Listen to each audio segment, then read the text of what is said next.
Assalamualaikum warahmatullahi wabarakatuh. Yang berhormat Datuk Menteri Besar, saudara-saudari yang dihormati sekalian, kita ada lebih kurang sejam lah. Jadi saya alu-alukan soalan, pandangan, maklum balas. Selalunya di negeri-negeri lain kita kumpul 2-3 soalan kemudian kita jawab, kita kumpul 2-3 soalan kita jawab. Jadi untuk memastikan seberapa ramai dapat peluang untuk mengutarakan pandangan atau soalan, saya minta kalau boleh ringkaskanlah, padatkan mesej itu. Dan kalau nak jadi calon pilihan raya yang akan datang dan nak tunjukkan diri, boleh jumpa Menteri Besar selepas ini. Jadi yang ruang ini kita tumpukan kepada soalan-soalan yang khususlah mengenai perancangan di Negeri Sembilan khususnya, dan juga ekonomi Malaysia. Jadi saya jemput ada apa-apa pandangan, soalan, maklum balas.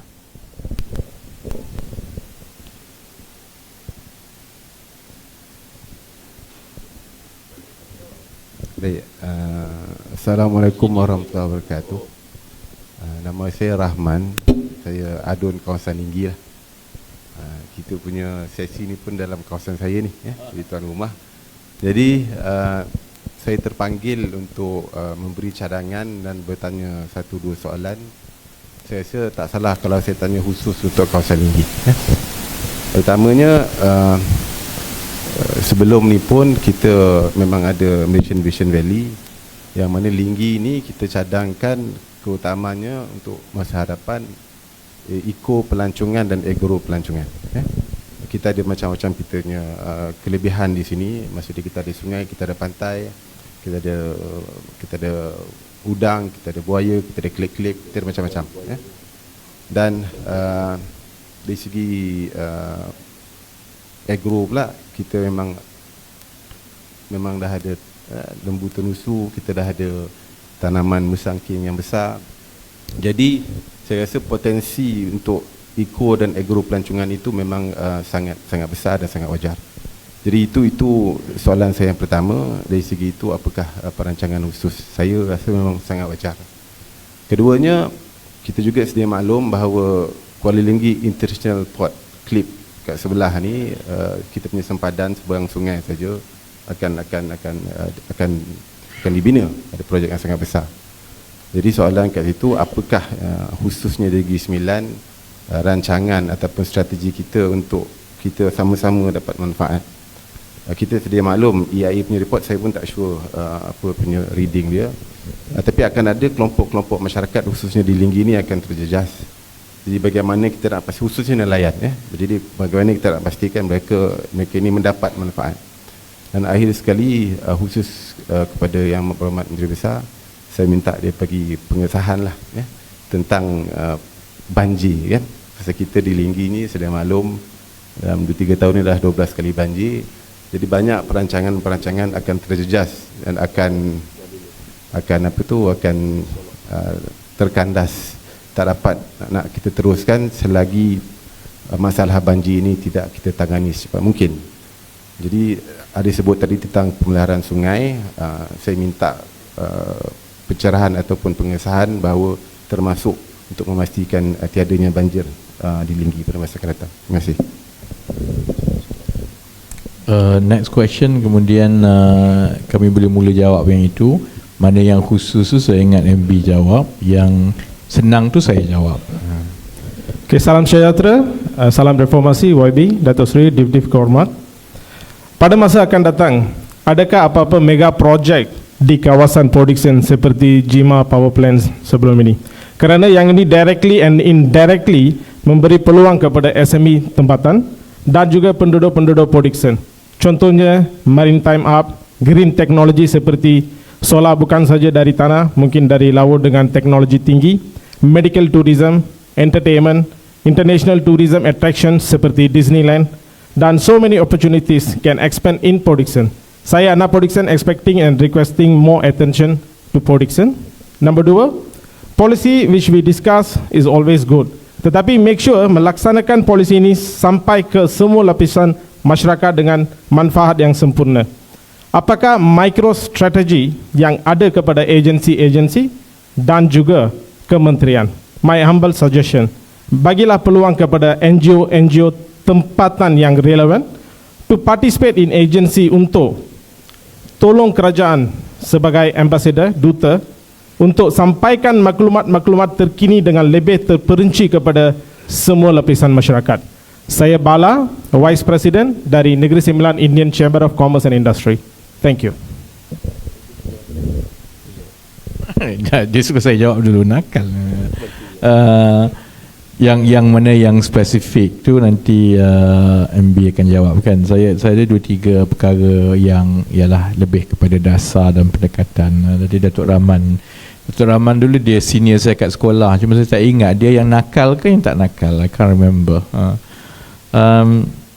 Pasal bukan saja di Linggil lah, maksudnya di Port Dickson dan juga di kawasan-kawasan lain kan.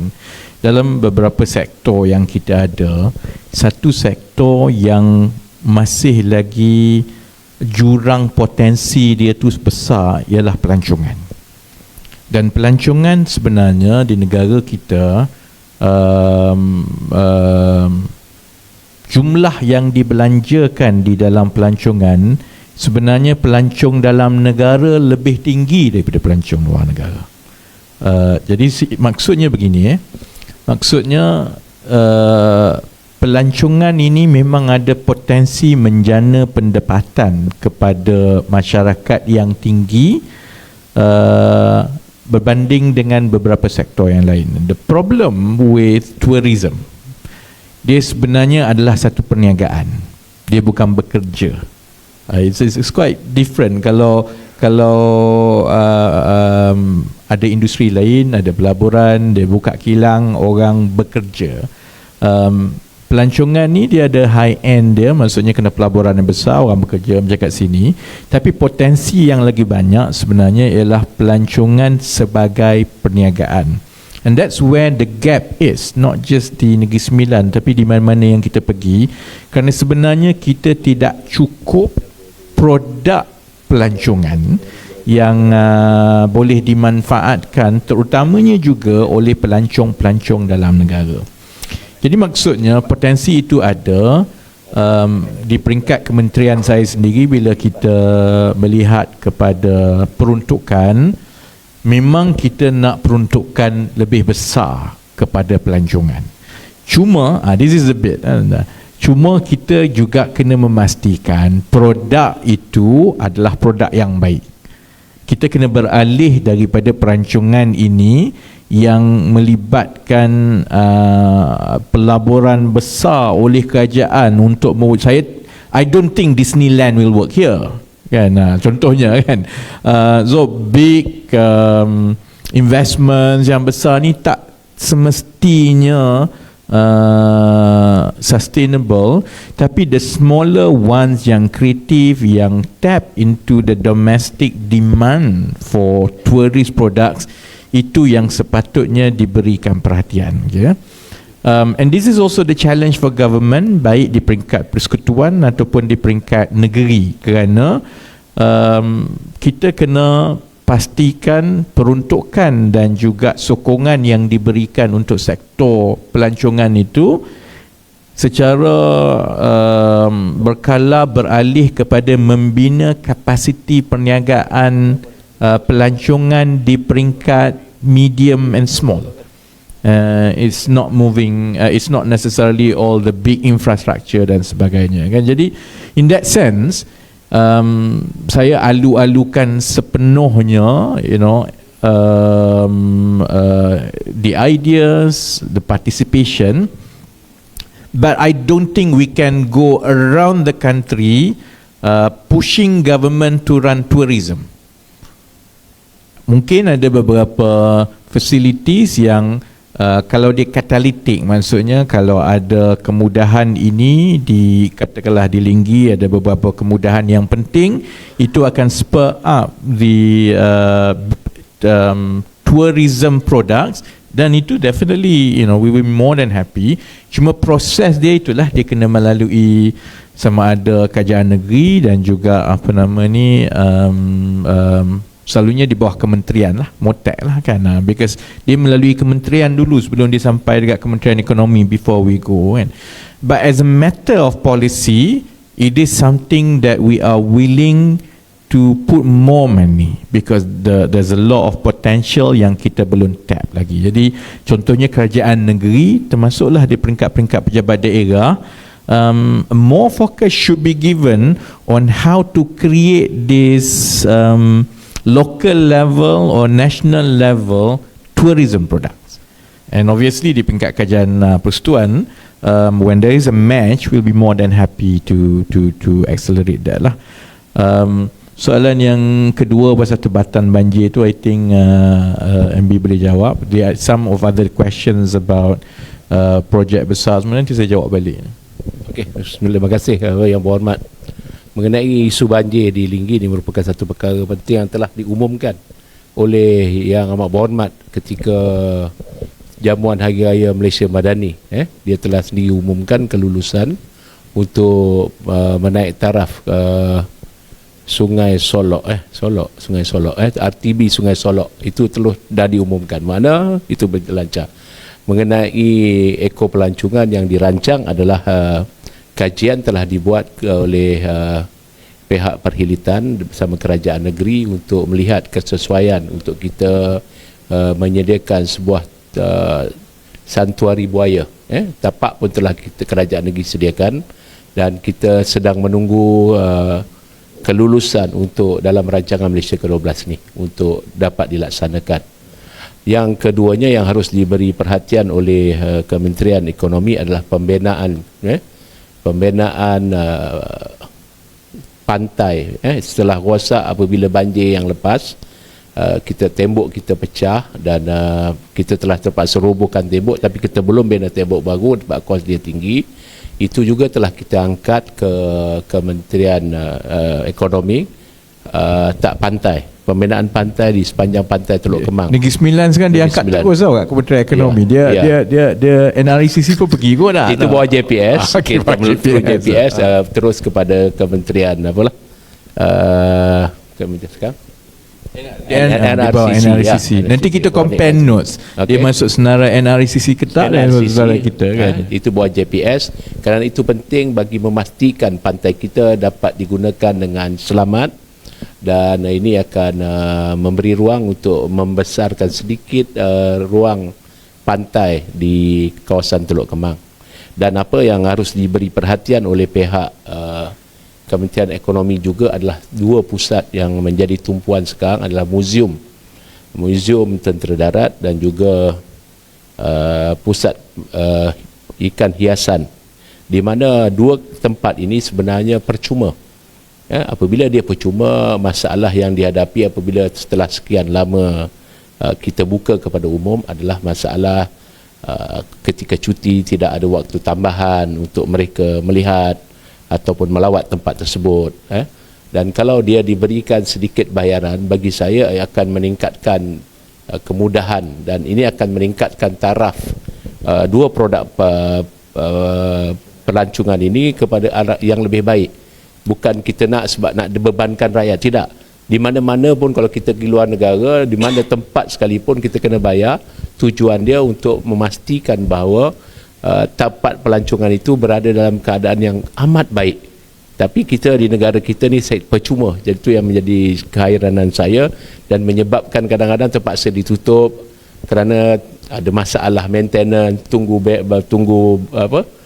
bajet. Jadi ini akan mengganggu dan akhirnya dia tidak akan bertahan lama.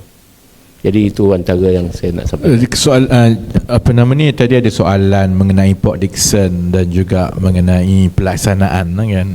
Port Dickson tu I think the interest dari sektor industri itu berterusan kan? Yang setahu saya refinery yang sebelum ini Shell memang ada new taker dan akan terus beroperasi kan. In fact ada expansion pun, malah di bottleneck ada expansion kan. So I think mana yang ada kesesuaian berdasarkan kekuatan yang sedia ada dari segi sektor perkilangan dan yang itu akan continue. Tapi yang di peringkat saya ialah Port Dickson ini mungkin the best tourist spot di seluruh pantai barat daripada, sebab kita tak banyak pantai tau, yang ada hanya di Port Dickson dengan di Melaka. Jadi the whole Klang Valley sebenarnya bertumpu kepada Port Dickson, dan saya setuju bahawa we need to look at it, to continuously build it dan perbaiki, kerana itu adalah potensi yang lebih mudah untuk kita libatkan lebih ramai orang biasa. Kalau sebab itu I'm quite sector focused. Kalau ada pelaburan yang besar di Port Dickson contohnya, itu kebanyakannya adalah keputusan swasta. Dia tengok dekat mana dia nak letak, dia berminat dengan Port Dickson, good. Kerana base itu memang sudah ada di Port Dickson lah, daripada the refineries yang ada daripada dulu, so that there is already a manufacturing base there.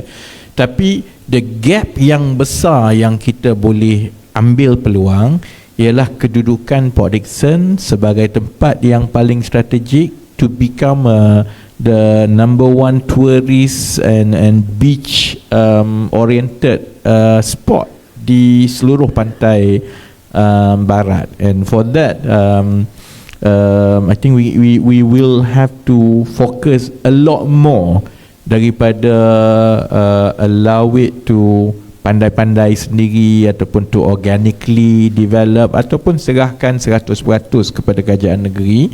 That one tu I think we in this budget in RMK we will see how we want to bring up Port Dickson to the next level. And dia bukan sebab Menteri Besar Wakil Rakyat daripada Port Dickson lah, but because Port Dickson is sebenarnya memang satu-satunya pantai yang jadi tumpuan utama, jadi potensi itu masih lagi banyak kan.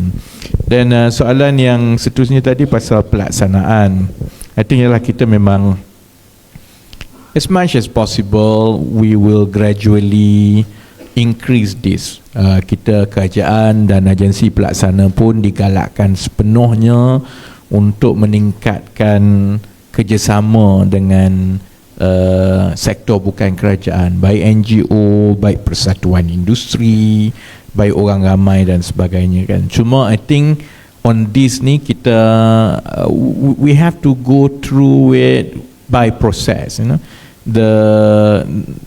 Sometimes di sebelah kerajaan yang saya harap jugalah kalau NGO atau persatuan tu juga memahami sedikit keadaan yang kita ada begini kan. Kalau contohnya agensi tertentu atau kementerian tertentu go direct dan bekerja dengan 1-2 NGO itu saja, jadi NGO lain apa cerita? So there will always be this question, why them not me kan. Jadi sebab itu sebelum ini kebanyakan daripada kerjasama dari segi dasar dan pelaksanaan di antara sektor awam dengan sektor bukan kerajaan selalunya kepada persatuan-persatuan industri dan sebagainya. And so my advice to NGO is this, to allow government to work closely with certain NGOs atau kumpulan-kumpulan tertentu, build your niche. You need to have your niche yang mana memang jelas kesan NGO ini kepada masyarakat besar, and therefore you are special in your area, dan itu akan memudahkan kerajaan untuk bekerjasama dengan kumpulan-kumpulan tertentu for us to navigate this question, why the NGO and not us. Kalau tidak, everyone will claim NGO. Saya NGO, saya NGO, saya NGO. Jadi letih kami yang kerajaan ni bukan sebab tak nak jumpa, but we need to maintain that transparency dan juga the balance kan. Dan selalunya pendekatan saya di kementerian ialah when I work closely with so-called NGO, that's because they have their niche and it's proven and it's accepted. And I think kalau di sebelah NGO pula there is that culture that you focus on your niche area and you have a society impact, insyaAllah itu akan pintu dibuka seluas-luasnya untuk bekerjasama dengan sektor awam, baik kementerian sendiri ataupun baik agensi-agensi. We got 2 people queuing to ask question.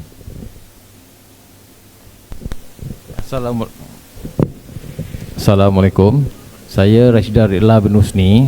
Saya dari Dewan Usahawan Industri Desa Negeri Sembilan. Saya ada soalan ni untuk Yang Berhormat Menteri. Kalau di Terengganu kita ada Universiti Malaysia Terengganu. Kalau dekat Kelantan ada UMK. Kalau di Sabah ada UMS. Di Perlis ada UNIMAP. Tapi dekat Negeri Sembilan belum ada lagi universiti untuk Negeri Sembilan. So jadi saya rasa dah patut dah masanya untuk buat universiti di Negeri Sembilan ni lah. Itu pun boleh menjana ekonomi ya. Satu lagi ada berkenaan pertanian lah. Mungkin tak semua orang tahu, saya ni asal Kuala Pilah. Di Kuala Pilah tu ada lebih daripada 20,000 batang pokok durian. Lebih kalau dalam pertanian mungkin ada rekod lah. Kalau you ambil satu batang pokok tu 15,000, dia boleh menjana 300 juta setahun. So tapi berhasil atau tak tu saya tak pasti lah. Jadi mungkin kerajaan negeri dan ekonomi boleh tengok juga benda ni lah. Ini bukan saja boleh pakai untuk lokal, tapi boleh ekspor.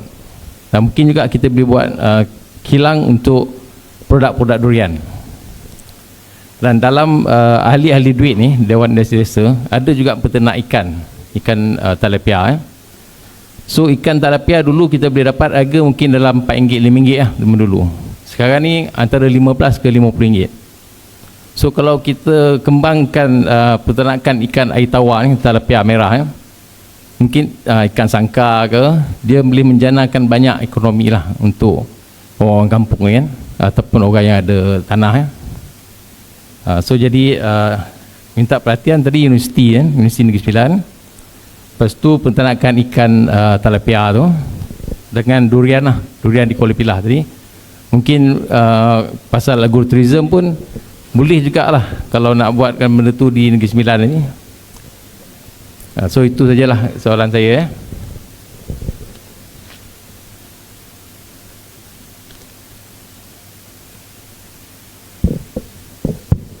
Assalamualaikum warahmatullahi wabarakatuh. Saya Jumilah binti Abdul Malik, Ahli Majlis Daerah Kuala Pilah. Yang Berhormat Menteri, Kuala Pilah adalah satu daerah yang baru-baru ini telah diwar-warkan, telah dianugerahkan bandar yang paling bahagia YB Yang Berhormat Menteri, yang paling bahagia dalam Malaysia. Bukan saya, itu daripada indeks kan, bukan saya. Yalah ni. Oh okey, Pelan Malaysia. Nak bagi tahulah maknanya Kuala Pilah dia adalah satu daerah yang paling bahagia. Dan saya mohon 2 rancangan cadangan untuk dilaksanakan, kalau tak dapat dilaksanakan dalam rancangan Malaysia ke-12, tapi ianya dapat dilaksanakan dalam rancangan Malaysia yang ke-13 bermula 2026 hingga 2030. 2 perkara Datuk Seri Yang Berhormat Menteri, iaitu pertama, pengangkutan Kuala Pilah ke selalu jam. Jadi saya mohon sama ada dilaksanakan jalan alternatif, ataupun satu lagi Yang Berhormat Menteri, adakan satu rel jalan kereta api yang menghubung Kuala Pilah ke Seremban, supaya dia punya secara logikalnya tanah-tanah di Kuala Pilah dapat didiami, dan Seremban ke Kuala Lumpur, sebab tadi YB Menteri sebut Negeri Sembilan adalah merupakan negeri limpahan kemajuan Selangor dan wilayah.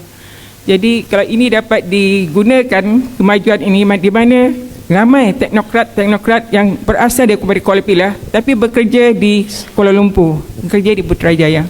Jadi sekiranya ianya dapat dilaksanakan, itu merupakan satu rancangan yang baiklah.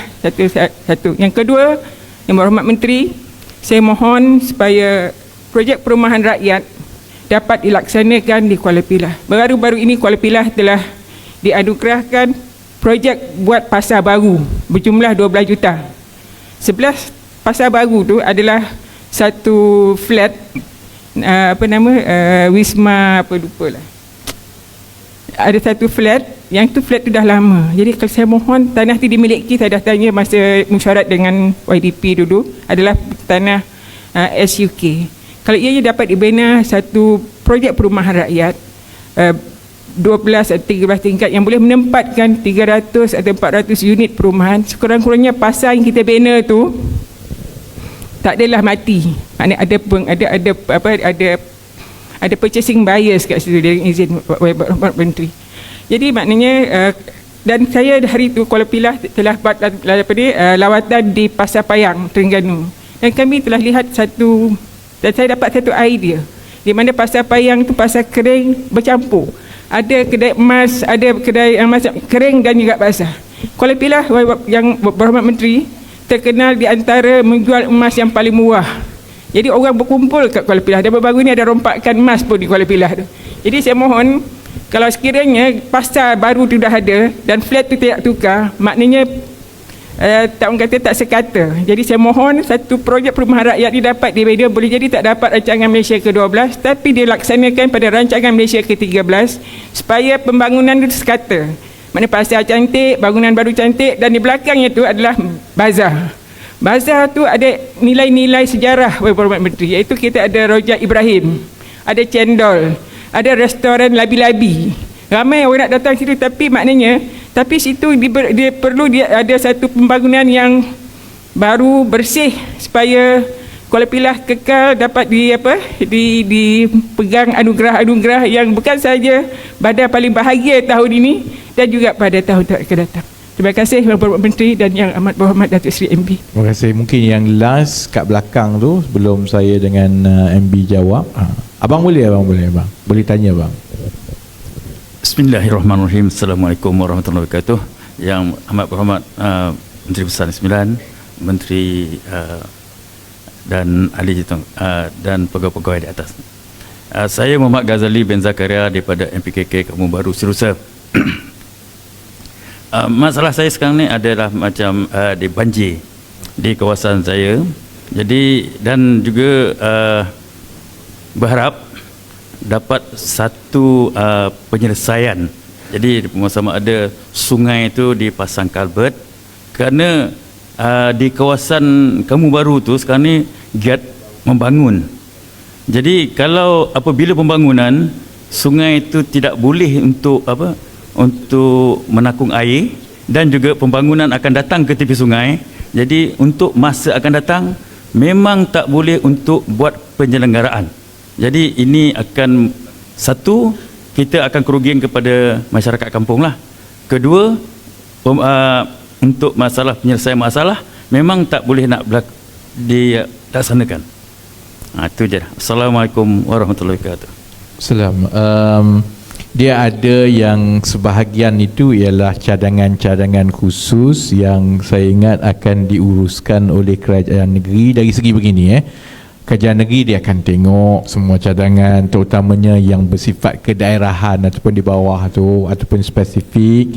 Jadi ada yang di dalam kemampuan kerajaan negeri, yang itu kerajaan negeri mungkin bertimbang, ada yang boleh dibawa ke peringkat pusat untuk dibiayai melalui kementerian masing-masing, yang itu insya-Allah akan melalui dia. Jadi contohnya pasar jadi pasar emas kan, semua tu yang itu akan melalui proses biasalah. Ada beberapa cadangan tadi tu yang bersifat pusat ataupun nasional, contohnya universiti insya-Allah perancangan itu kita tengok masa kita buat RMK kan. Jadi RMK 12 memang tak ada satu pun universiti baru kan, seluruh Malaysia tak ada memang tak ada kan. Jadi kita kena tengok unjuran masa RMK 13 nanti, kita tengok permintaan dan keperluan negara untuk tempat-tempat universiti banyak mana, dan kita tengok di seluruh negeri dan sebagainya, dan proses itu akan berlaku. Tapi Negeri Sembilan sekarang berdasarkan saiz dan jumlah penduduk memang USIM ada kat sini, kemudian ada Universiti Cawangan, Seremban, UiTM Seremban ada, dan dari Rembau ada, Pilah pun ada dan dari segi jumlah sekolah berasrama penuh paling tinggi dalam Malaysia. So I think itu juga pertimbangan bila kita tengok saiz negeri, kita tengok jumlah penduduk dan akan diimbangkan, tapi ia mestilah bergantung kepada unjuran keperluan ekonomi negara untuk akan datang kan. So I think we will go through that process lah. Jalan penghubung di antara Pilah dengan Seremban tu memang selalu ada dalam senarai kajian negeri. Jadi dia tiap tahun mesti ada kat situ. I think again we will go through the process. Tahun ini contohnya kita kerajaan persekutuan dah peruntukkan 600 juta untuk kita di bottleneck yang dekat Seremban kan. Ini kerajaan negeri Sembilan dan mana-mana kerajaan negeri lah tiap-tiap tahun dia akan ada senarai projek dia. Kalau 10 tahun tak dapat, dia letak kat situ lah 10 tahun pun. Jadi selalunya kita akan tengok satu-satu dan kita juga berbincang dengan kerajaan negeri tengok yang mana keutamaan kan. But InsyaAllah saya sedia maklum yang dekat Jalan Seremban ke Pilah tu, but saya juga have to defer kepada kerajaan negeri dan juga Kementerian Kerja Raya in terms of their priority. Sebab kena ingat juga, contohnya semua projek-projek ini dia akan melalui kementerian. Jadi di peringkat pusat, contohnya jalan, Kementerian Kerja Raya or even university for that matter kan, di bawah KPT, dia ada perancangan dia. Kalau contohnya dia bagi kepada satu projek ini kepada satu negeri ini, tapi dia rasa projek itu tidak priority berbanding keterdesakan di tempat lain, because they have to look the whole country. Yang itu proses 3 parti yang berlaku lah, di antara kerajaan negeri, Kementerian Pelaksana dan juga Kementerian Ekonomi yang meluluskan projek-projek pembangunan. Dan dari segi cadangan-cadangan yang lain itu, saya ingat selari dengan yang kita nak tumpukan. Saya memang insyaAllah akan komit dan cuba, maksudnya banyak pilot projek yang melibatkan penghasilan makanan dan pertanian, cottage industry yang menyediakan peluang pekerjaan yang gaji 2-3 ribu itu. Mana yang kita boleh buat dekat Negeri Sembilan dengan pembiayaan pusat, kita buat dekat Negeri Sembilan dulu sebab dia dekat dengan KL. Jadi dia dari segi risiko pemasaran itu, kalau buat di Negeri Sembilan risiko dia lebih rendah contohnya kalau buat di tempat-tempat lain. Dari segi itu I think kalau tadi cadangan pasal talapia, durian tu saya tak tahulah, saya bukan pemakan durian yang besar, jadi saya tak tahu the market and so on. Tapi kalau your basic food needs, there's a clear fit dengan Negeri Sembilan. Jadi peruntukan dan projek-projek rintis itu insyaAllah Negeri Sembilan bagi tanah, kita bagi kemudahan. Jadi Negeri Sembilan cari tanah, mana nak letak, cari orang, then we will try to push through some of the early agro projects for food production tu di Negeri Sembilan dahulu insyaAllah. MB ada Okey, saya nak jawab tadi pasal Sirusa. Kita juga telah mohon projek utama di bawah peruntukan negeri untuk banjir di Sirusa ni ada peruntukan 15 juta. Itu antara yang akan kita bawa untuk bajet akan datang.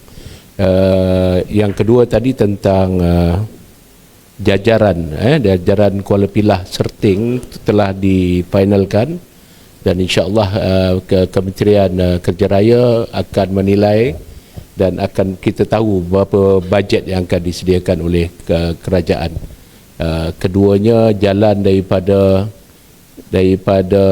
Lekas ke Lebuh Raya Plus melalui Senawang. Itu saya harap bahawa kementerian ataupun Kementerian Kerja Raya akan bawa dan harap dapat diluluskan. Itu menyediakan jalan laluan Senawang, laluan apa panggil? Menyambung Lekas ke Plus. Itu penting sebab kalau tak dia akan melalui 12 ke 13 traffic light. Jadi memang menyukarkan. Dan jalan Lebuh Raya baru daripada, tapi itu bawah PFI kot, daripada Senawang terus ke Nilai, juga dapat diberi perhatian. Itu untuk kita NVV lah, itu untuk NVV. Ada beberapa lagi projek NVV yang perlu diberi perhatian oleh kementerian. Terima kasih. Dan kita mungkin ada last round, sempat last one round untuk soalan-soalan, jadi saya jemput Calvert abang, insyaAllah dia selesai. Tadi pembetulan sikit sangat. Sirusa tu memang ada, tapi kampung baru Sirusa. Ayah, okey, masih. Assalamualaikum warahmatullahi wabarakatuh dan selamat petang. Saya Nur Adlin dari Dewan Perniagaan Melayu Malaysia Negeri Sembilan mencadangkan agar TVET dijalurkan kepada satu Kementerian Ekonomi berbanding sekarang terdapat persilangan peranan dan penanggungjawatan. Walau apa-apa yang berlaku, lepasan TVET telah menjadi pilihan kerjaya dan penjana kemahiran kepada pergerakan dan perkembangan industri negara. Seterusnya, menguatkan keupayaan ekonomi untuk negeri itu tersendiri dan mendayakan gig ekonomi. Jadi kami di NGO memohon juga sekiranya ada peruntukan ataupun program-program yang boleh kami jalankan untuk terlibat especially kepada projek pembinaan dan pembangunan di mana kita targetkan kepada gig ekonomi untuk mendayakan gig ekonomi. Ini juga bagi mengisi kembali kelopongan ekonomi yang telah terjadi dalam pembinaan dan pembangunan yang kebanyakannya oleh warga asing. So hopefully there's something that we can do untuk menaikkan keupayaan kemahiran belia lah, itu utamanya di bawah 30 tahun, insya-Allah. Sila. Bismillahirrahmanirrahim. Assalamualaikum warahmatullahi wabarakatuh. Nama saya Muttalib bin Harun, ahli Majlis Pembenaran Jempol. Kali ini saya nak khususkan kepada Kementerian Ekonomi untuk sepintas lalu, Negeri Sembilan ni sebenarnya dia dipisahkan oleh satu banjaran, iaitu banjaran Titi Wangsa, yang di situ ada dua buah gunung yang utama, iaitu Gunung Ansi dan Gunung Telapak Buruk. Dan Negeri Sembilan ni pisahan tu tadi, sebelah Seremban ni dia dapat limpahan daripada Lembah Kelang. Sebelah banjaran sebelah sana, Kopilah, Jemput dan sebahagian Tampin, limpahan tu tadi ada kan, tapi bila tadi perkara utama yang limpahan tu tak dapat ke sebelah Kopilah dan Jempul sebahagian Tampin, saya haraplah kan, bukannya kita nakkan jajaran jalan, saya nakkan highway dibuat daripada Seremban hingga ke Kuantan sana. Pasal apa? Di sana ada 3 kawasan segi emas, iaitu sempadan Jempol sana, ada Pahang, Johor dan Negeri Sembilan. Kawasan itu lebih kurang 90% digunakan tanah dia, terutama Jempol. 90% tanah dia dimajukan. Tak ada hutan lagi Jempol ni dah. Kalau ada pun somak belukar je tinggal lagi. Dan di sebelah sana dia ada Felda. Felda ada lebih kurang dalam lebih daripada 40 Felda di Jempol ni, Wilayah Jari Elias. Di sana petang ni saya nak tanya ekonomi, mentraktur balik Felda ni sejauh mana? Terutama sekali penopor-penopor getah yang terbeban dengan klun yang cukup tak selesa sekarang ni. Bagaimana Menteri Ekonomi menyelesaikan kemelut yang berlaku dalam perda? Itu saja. Terima kasih. Maybe last question kau tak? Terima kasih. Saya Raja daripada Majlis Rakyat Tampin. Soalan saya berkenaan mengenai rumah mampu milik. Apakah usaha kerajaan negeri dan kerajaan persekutuan untuk mempergiatkan pembinaan rumah mampu milik ini, memandangkan apa yang dibentangkan tadi, bahawa pendapatan rakyat dengan harga rumah akan melambung naik. Jadi ia tidak seimbang. Dan keduanya pula, rumah mampu milik ini apabila ditawar kepada pembeli, kadang-kadang mereka pergi ke bank dan pinjaman mereka ditolak. Adakah kerajaan akan mewujudkan satu dana untuk membantu pembeli ini agar apabila mereka ditawar, mereka pinjaman ini tidak ditolak dan mereka boleh membeli rumah ini? Terima kasih. Baik, saya jawab yang makro, yang itu semua. Kalau ada yang khusus mungkin MB boleh jawabkan. So kita mula dengan soal perumahan.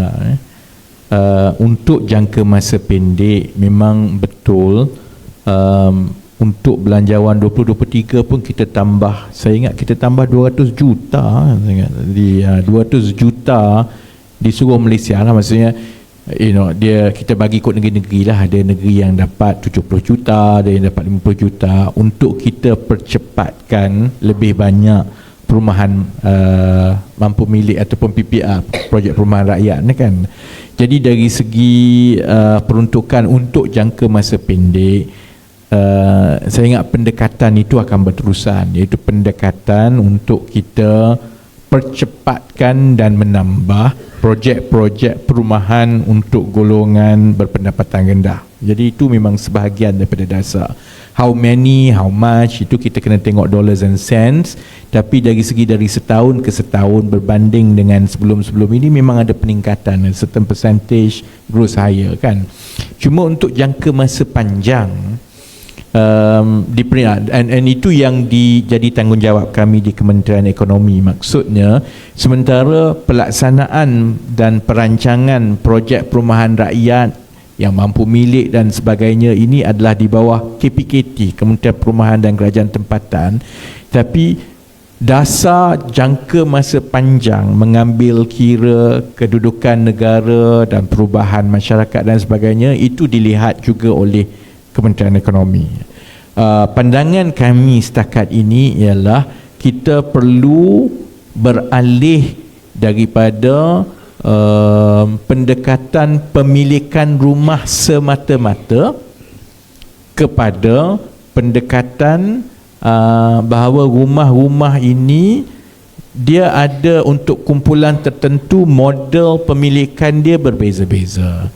Ada kumpulan yang sebenarnya tidak perlu memiliki rumah terlalu cepat. Saya ambil contoh yang muda lah. Sebenarnya dalam masyarakat kita sekarang ni selalunya dia mula-mula dia akan beli kereta, lepas beli kereta dia mesti beli rumah kan.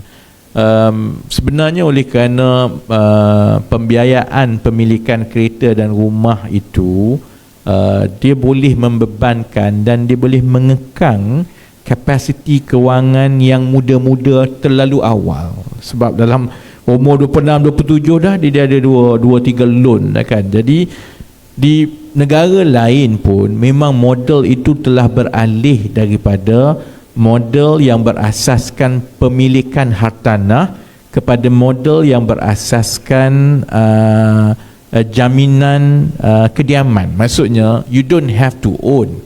Ada untuk satu golongan itu keperluan kediaman dia sebenarnya adalah boleh dipenuhi sama ada melalui renting, rent control ataupun rent to own.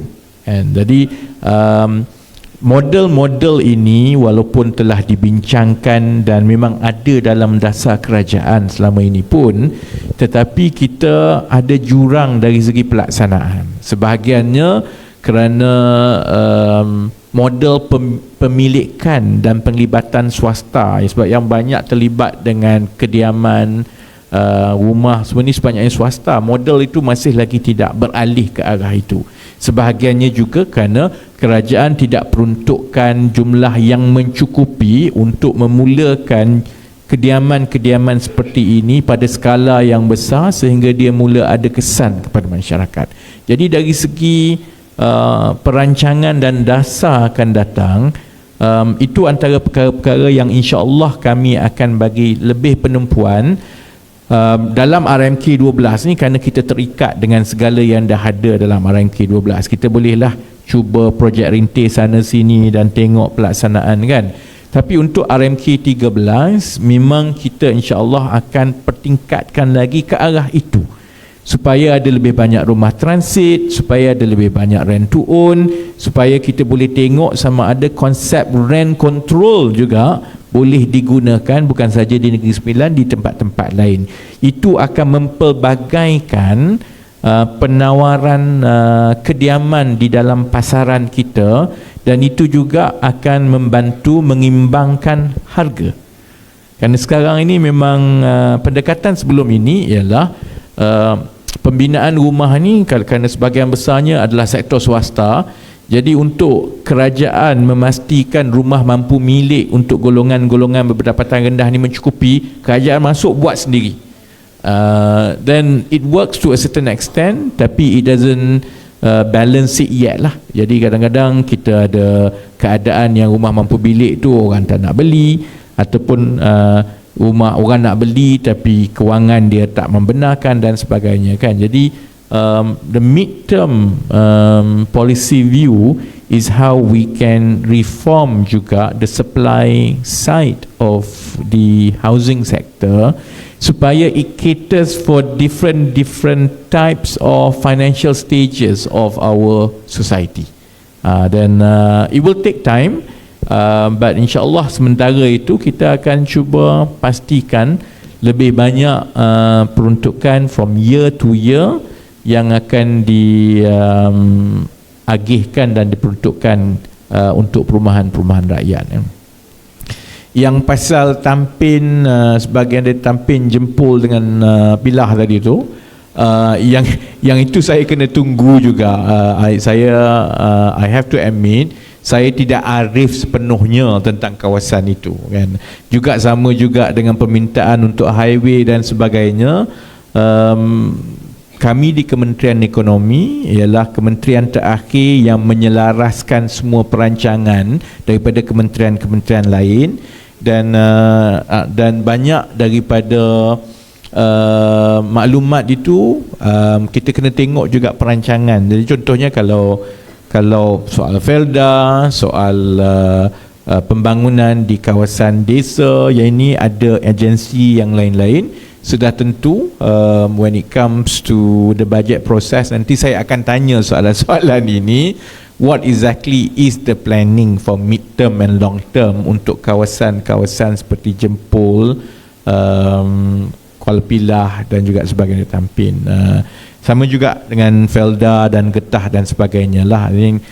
Memang ada satu tumpuan di antara Kementerian Peladangan dan Komoditi yang bertanggungjawab kepada industri getah, dan juga di bawah Perdana Menteri pasal Felda, dan juga KPW, Kementerian Pembangunan Desa dan Wilayah berkaitan perkara ini. I think it's very premature for me untuk bagi komen itu, kerana saya perlu menunggu dahulu semua perancangan mereka kemudian diselaraskan di peringkat Kementerian Ekonomi, because we don't do details di bawah itu. Selalunya kita tengok catalytic project yang ada kesan kepada makro yang besar, yang lebih kepada wilayah dan daerah itu.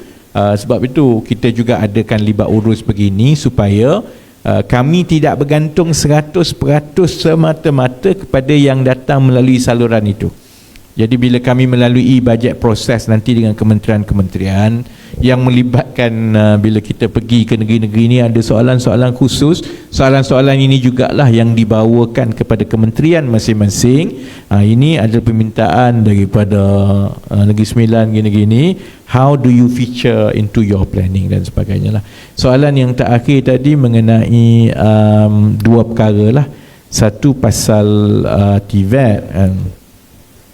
TVET sekarang melibatkan 12 kementerian yang menguruskan TVET, yang itu pun memang mencabar untuk kerajaan menyelaraskan lah. Jadi saya tidak berhasrat menambah kementerian saya masuk satu lagi dalam tu, dia akan merumitkan lagi keadaan lah, dan memang sedang diuruskan dan kita berharap dia dapat dirungkai satu-satu di antara 12 kementerian yang terbabit tadilah kan.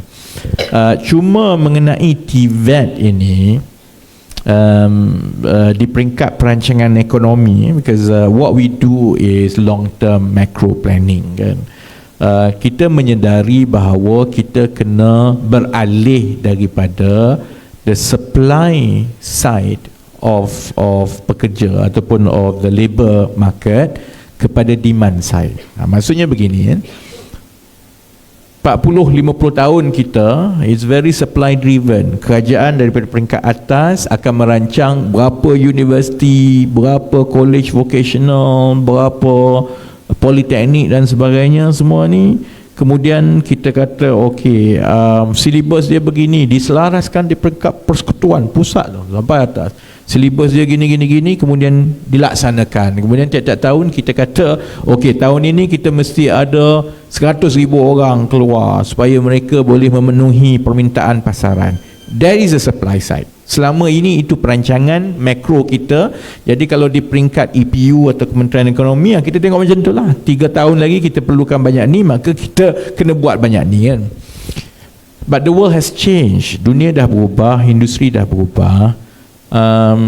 Sebenarnya keperluan industri itu berubah-ubah dengan cepat kerana teknologi bertukar-tukar dengan cepat. Jadi sebagai sebuah negara dan ekonomi, kita kena beralih dengan cepat juga daripada supply driven kepada demand driven. Dan bila kita cakap demand driven, saudara-saudari akan selalu dengar kalau saya bercakap pasal tenaga kerja, saya akan terus ulang pasal we are moving towards demand driven dan sebagainya. Maksudnya latihan itu kerajaan akan menyediakan peruntukan untuk bekerjasama dengan industri supaya yang melatih itu industri. Dan kita juga sekarang berdepan dengan fenomena yang mana generasi baru ini mereka tak nak sangat duduk lama belajar. Sebab itu kita sedia maklum, kau tengok kebimbangan sekarang ini, jumlah yang melanjutkan pelajaran lepasan sekolah menengah, dia yang pergi melanjutkan pelajaran bukan saja universiti lah, maksudnya college ke kemahiran ni, dia makin lama makin kurang. Sebahagiannya ialah kerana memang itulah perubahan yang berlaku di seluruh dunia. Generasi baru lebih suka untuk pergi terus mencari kerja dan mendapatkan pendapatan. Dia tak naklah pergi 3-4 tahun ini. Tambah pula kita ada masalah dari segi underemployment. Orang duk kata keluar universiti pun aku kena bawa Grab juga kan. Jadi semua ini adalah peralihan masyarakat yang kami dan kita sebagai negara, kita perlu respond to this, and the policy response to this is to move more to demand driven. Maksudnya kerajaan memberi lebih ruang dan juga bekerjasama dari segi bantuan supaya latihan itu dibuat terus oleh industri.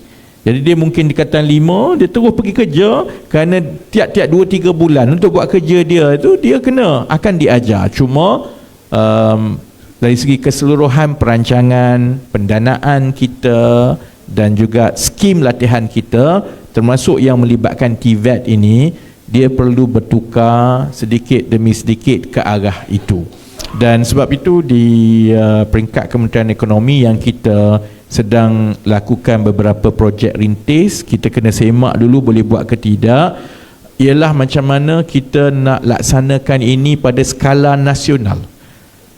Dan ini akan memberi ruang kepada lebih ramai anak muda, termasuklah soalan tadi pasal gig semua tu, termasuklah yang sekarang ini bekerja sebagai gig dan sebagainya, untuk mereka secara berterusan boleh menaik taraf kemahiran mereka tanpa sebenarnya pergi ke college ataupun dia ambil break 2 tahun tak boleh bekerja untuk pergi full time. So there will be a shift towards that, dan kita sedang merangka program dan juga pembiayaan pada peringkat nasional towards that. Dan dengan cara itu kita akan, insya-Allah, harapan kita akan boleh menutup jurang dari segi permintaan dan keperluan industri dengan dapat dipenuhi dengan lebih fleksibel oleh tenaga kerja muda kita. YB dah tak ada. Okey. Jadi yang lain tu saya tunggu senarai lah.